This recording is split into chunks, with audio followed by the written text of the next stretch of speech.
And now for the topic of the day. Today's Sea Insider Talk is the title is In the Footsteps of Otto Nordenskjöld.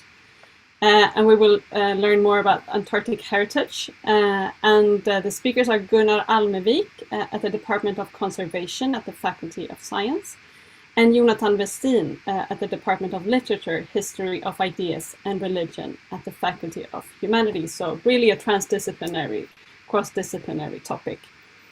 So with that, I give the floor to Gunnar and Jonathan. Thank you. Okay, we will have one slide presentation managed from Jonathan here.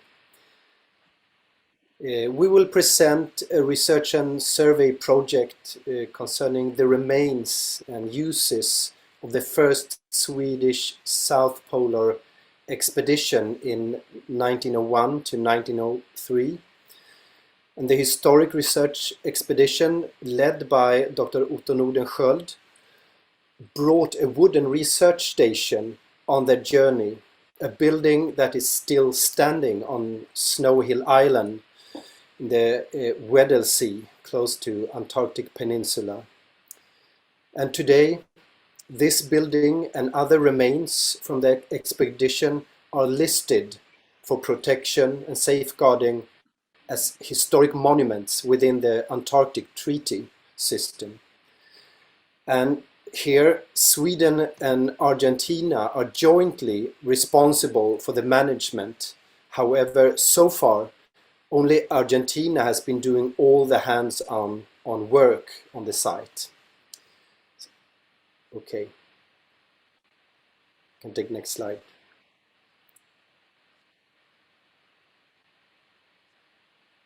Can take next slide, Jonathan, please.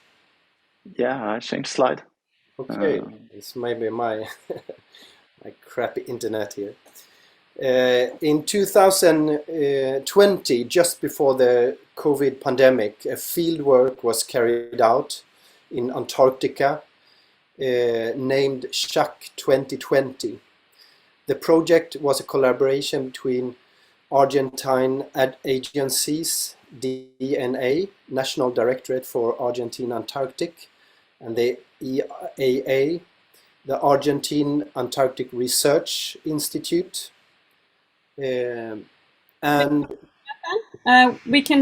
All of us can only see the first screen, so maybe stop sharing and then share again to see if we can get an update on. This was a collaboration, and from the Swedish side was the Swedish Polar Research Institute and Swedish National Heritage Board.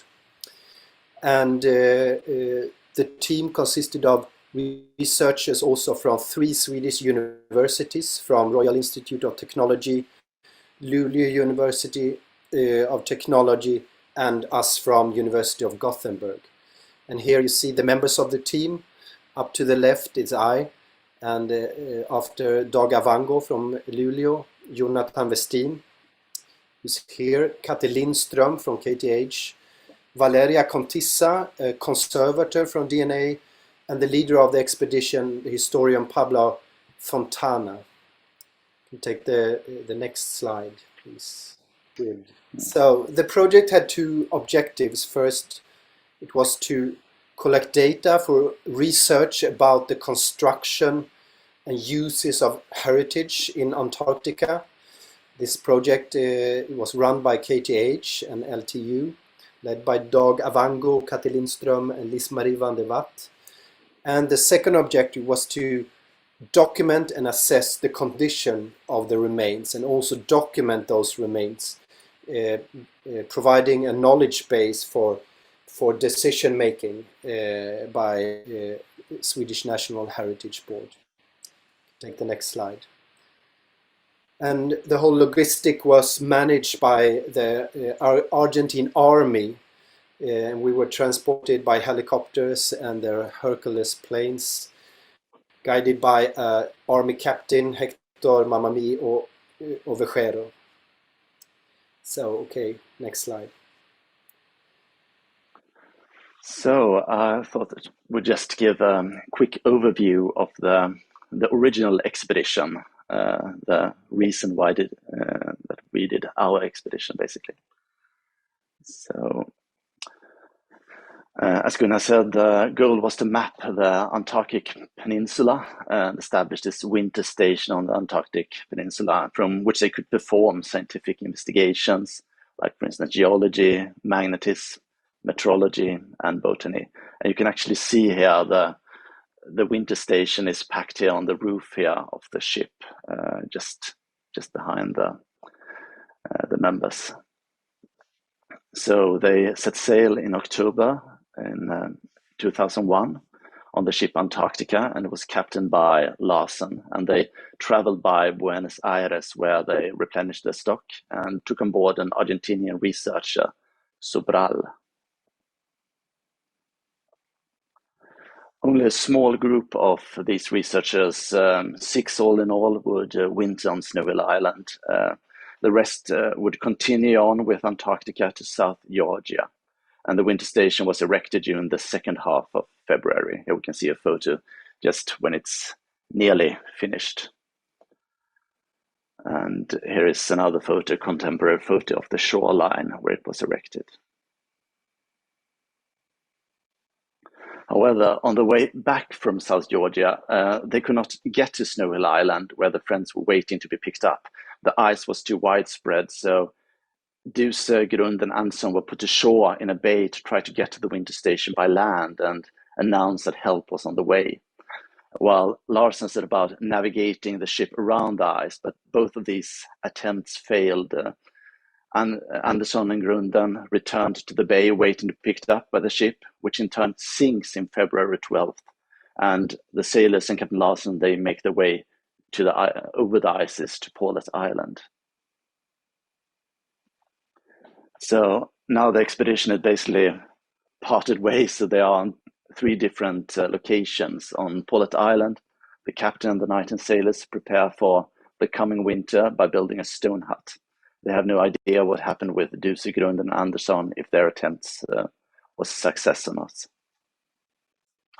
In Hope Bay, Duse, Grund, and Anderson are stuck waiting for the ship. They call the bay Hope Bay, since they hope to see the ship again, but they soon realize that something has happened and that perhaps all the friends are dead. Meanwhile, the expedition members on Snow Hill believe that the ship has sunk and all have died, and they are getting ready for another winter. Life in the winter station is visually documented by, above all, Boatman, and you can see him here, just the Boatman to the left here in the image. You can see that he has one of these remote clickers in his hand to take this photograph. To the right, closest to the camera, is José Sobral, the Argentinian officer that joined the research team. Through Boatman's photographs, we can follow these everyday affairs and the connections to the homeland they hold on to. We have this photo of the king and perhaps someone's mother or something like that here, just above the bunk bed. It's Otto Nordenskjöld who sits there by a small table. They continue the scientific measurements of magnetism and meteorology and geology and botany, and every 2 hours they log new data. So they're really dedicated, even though everything must have felt pretty hopeless by now. After about 8 months in the shelter in Hope Bay, Duse and the gang managed to get to the winter station. It is now November 1903. They are so dirty and hairy that they are not recognizable. They have barely had time to warm their feet before Larsen and the gang from Paulet Island also show up. And the coffee has barely started to boil before a rescue ship, the Uruguay from Argentina, also shows up. So it's one of those Hollywood endings, basically, where everything just turns out pretty good. With a few exceptions, everyone has survived the expedition. And that is basically the background to why we have these 4 different sites where we have remains. We have the winter station on Snowy Island, we have the stone shelter in Hope Bay, and we have the stone shelter on Paulet Island, and also this wooden pole and beacon in Penguin Bay, one of the places where from the winter station they did these kind of expeditions, and it was also one of the places where they stopped by where on the way to establishing the winter station at the start. Snow Hill Island has seen activities primarily from the British and Argentinian military since the 40s in various ways. And the place becomes important for the Argentinian claim on this part of Antarctica. It is upkept as first a winter station and later a museum to commemorate the expedition they were part of through José Sobral. Likewise, in Hope Bay, the Argentinian research station Esperanza is established around the stone hut built by Duse and Company. They have also this kind of musealization of the place. So yeah, they have this sign that says, in this bastion, 3 men survived on each piece of stone. There are still supplications, prayers, faith, and hope embedded there until the corvette Uruguay rescued them. These men were Anderson, Duse, and Grunden. So they managed to also mention the whole rescue by Uruguay, even though the Uruguay ship never really arrived at that spot. And here we have some images from Penguin Bay, where there are, as the name suggests, a lot of penguins. And here's also this sign that also tells the story about the ship Uruguay and how that ship came to the rescue of this expedition. Penguins have really taken into possession these small remains of the polar expedition. Yeah, they protect this little well, basically a wooden pole erected by Nordenskjöld.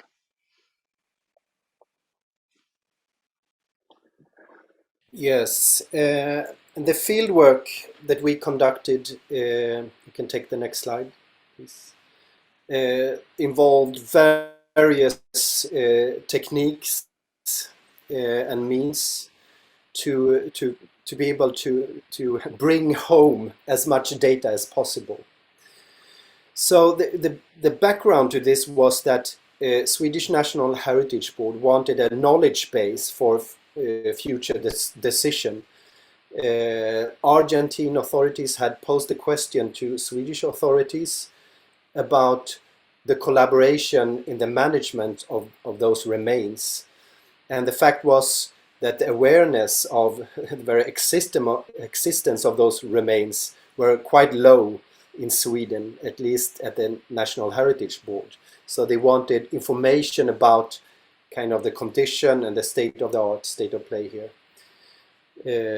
On the Argentinian side, these remains has been a monument since 1965, and here it's not only a matter of some kind of nice heritage, it's also a, I would say, geopolitical marker, and the maintenance of these are also kind of a way to show sovereignty over this territory.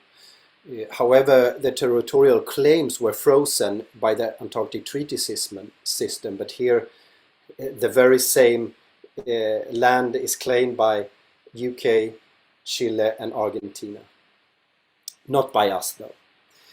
So we used traditional survey methods, description, cartography, drone-based and land-based photogrammetry. We did laser scanning and also manual measurements. You can show the next slide.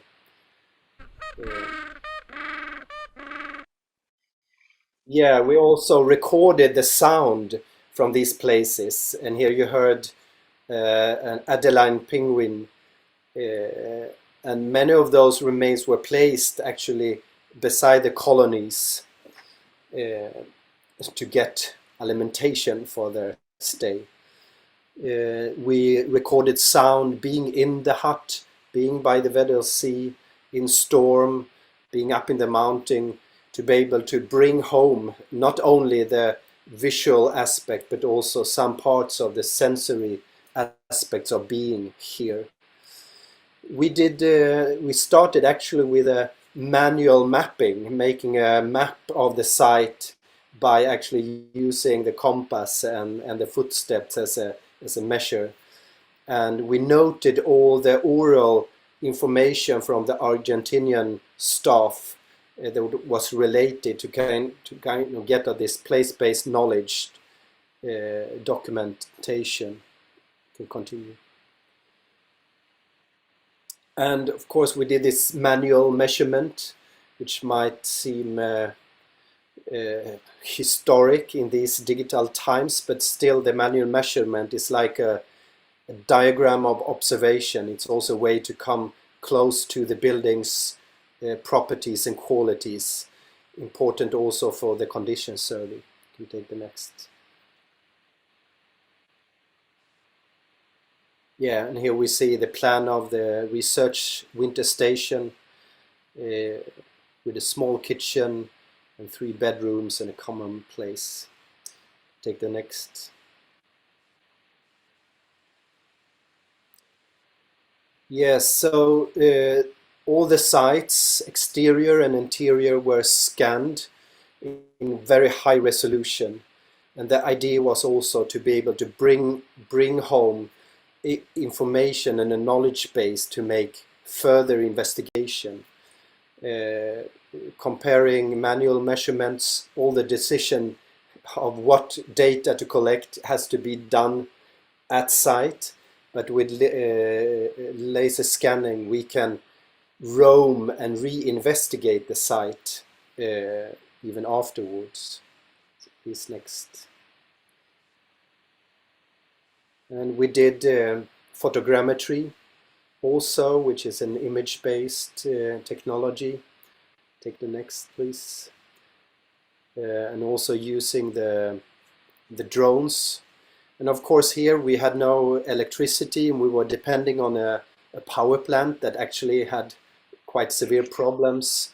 So the manual techniques was also a backup, because the weather is affecting the possibilities to manage the drones and also to the tripod for the laser scanner. So please, you can take the next. Yeah, here's an overflight of the area, and you can see the base camp and the location of the winter station. Before actually the researchers lived in the hut. And as you see here, the drone collect images from which we can process 3D representations, models. You can take the next. Yeah, and the condition survey was made by kind of a traditional methodology, trying to investigate the case history, previous treatments, bringing in sources and management information to do a diagnosis, to establish the status and understand the damages, the decay, the causes. And what is yet to come is to make the therapy and say, what shall we actually do here in the treatment? You can take the next slide. So we produced our condition survey and analysis in this report, presented at Swedish National Heritage Board, and I put the link in the chat so you can download it, called Built Cultural Heritage in Antarctica. You can take the next slide. And one may say that, I mean, one kind of overarching question now for Sweden is, why should we preserve this heritage? What are the cultural values? One may say that this is kind of a memorial place, and it's very little transformation. It looks more or less the same, but without artifacts. But still, we have all the small bookshelves and the furniture from the original expedition. You can take the next slide. And also looking at this building, it looks more or less the same as it did in 1903 when they left it. Very little has changed, and it's well kept and preserved, mainly by the Argentinian militaries that has come here every year. And now recently it's more researchers. Next slide, please. One question is, however, what is the future perspective to a possible conservation and safeguarding? The building is quite okay and does not require much maintenance, actually. The thing is rather the landscape that surrounds it and the ground, the very ground it stands on. You can see an image from 1995, and here you see the glacier.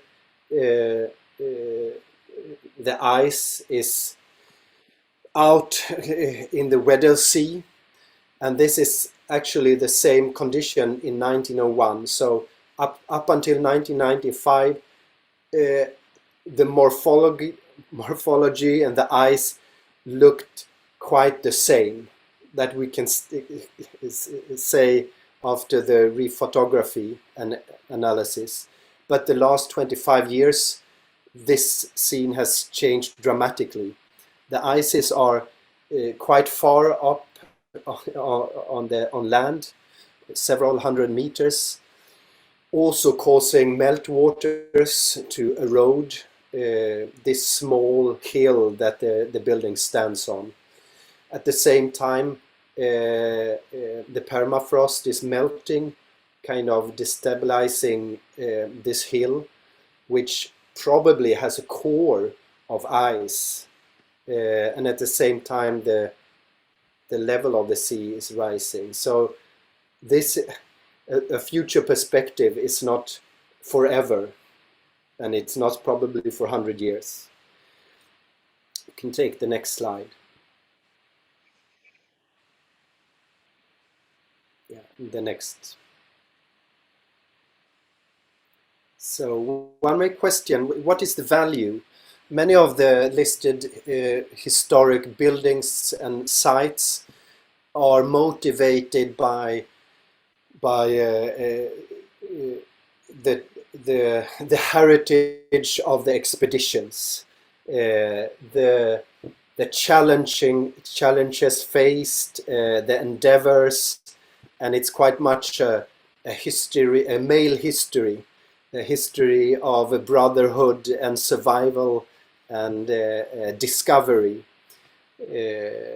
On the other hand, we have also a history of science, the early natural sciences and their equipment and the kind of practice of research, doing the research, the equipment, how to manage the equipment in these circumstances, and all the things they built up, the small huts and sheds for their taking of earth temperature, measuring the magnetism and so forth. But I will say, considering the goal for the Antarctic Treaty, that is about peace and science, I would say that this heritage is also a way and a means for collaborating around quite important things like science and peace. So maybe we can discuss that later. Okay.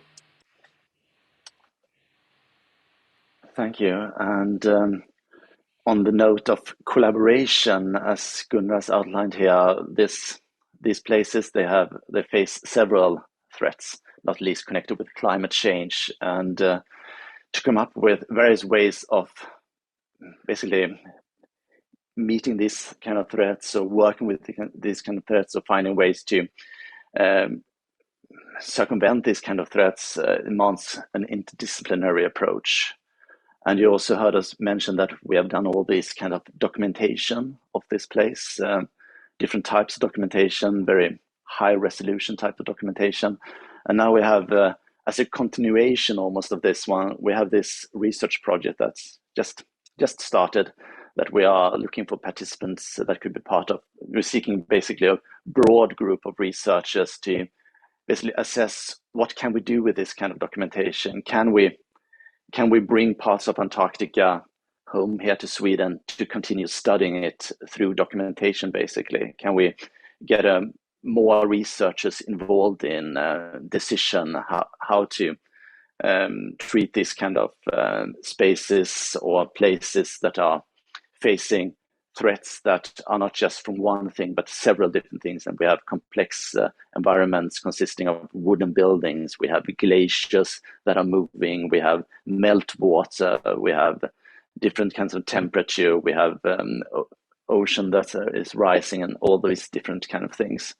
So we have this project, Methods for Digital Diagnosticization of Sensitive Heritage. And the idea is to have a series of workshops, basically, where we look at material that we have collected and see, is this material useful? What kind of disciplines would this material be useful for? And can we improve the way we document these kind of places so it can be useful for more disciplines? And as a starting place, we have all this documentation. We have collected them on this digital portal where we have all 3D models, 360 panoramas, autophotography, plans and drawings, videos, of course, photographs, and historical photographs from these places, basically thousands of these. Here's some example of the type of auto photos that we have that are really high resolution. Sometimes it's about 1 pixel per millimeter or something like that when it comes to these kinds of photographs. Here is a photograph of a part of the shoreline where the winter station is. We have covered with this kind of auto photos about 3 kilometers of shoreline, and the resolution is about 2 millimeters per pixel or something like that in the end. So you're able to go in really closely and look at individual carvings made by meltwater and such. And it's also in 3D, so it's possible to interact with this and actually through virtual reality headsets place yourself in this environment, walk around in it and study it. But of course, with all the limitations of it being digital, you can't touch it really. You can just take in the visual parts of it. Here's a more low resolution version of this big 3D model that we have of the immediate surroundings of the winter station. You can see the little camp there. And this one is from the optimized version that we put online, but you can also see in this more high resolution versions where you can go in and see everything from wood grainings to the condition of metal works, for instance, here in the lock. And here we have both exteriors and interiors. This is from the attic, and here we have from the inside of the hut.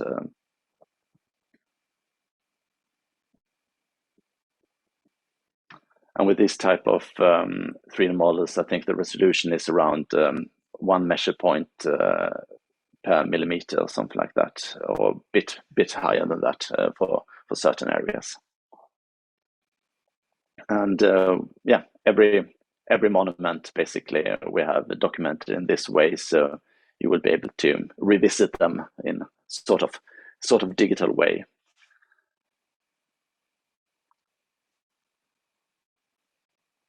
Here is the stone hut in Hope Bay.